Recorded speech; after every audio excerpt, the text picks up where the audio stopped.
Thank you, Mr. Speaker. So, Mr. Speaker, sir, I'll be very brief because we've already discussed this matter in the past couple of days.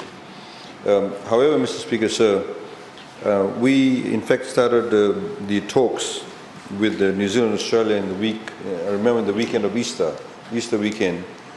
We had a telephone conversation with the heads of in fact, initially the head of the mission here in New Zealand, the New Zealand head of mission over here, then subsequently the Australians.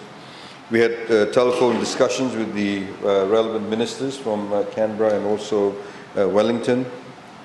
And in fact, Mr. Speaker, so we had a conversation also with the minister from Singapore also, who subsequently then, of course, provided us the source code regarding the contact tracing app that will be launching soon. Mr. Speaker, so as we've discussed, that the idea is to have a travel bubble.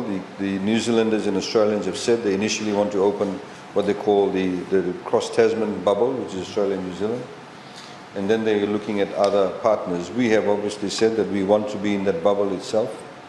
We've also said that the narrative needs to change because we found that the talk coming out from Wellington and Canberra to which companies are now looking at, for example, bringing production closer to Australia and New Zealand, and how we need to very quickly jump on board, get on to them, and be able to say to them to come to Fiji.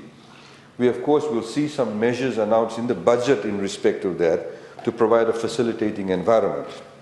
In that respect, the Ministry of Commerce and Trade and Tourism has been working with the Fiji National Provident Fund in respect of setting up, and we've talked about this for a couple of years. We had some issues with the location of it, but in Lautoka, we look at Navutu to set up the, what we call a clean manufacturing area, locality, a hub, where we could entice these companies to come to that. Why has Lautoka been chosen? Because it's closer to the international airport, plus it's got a seaport next to it.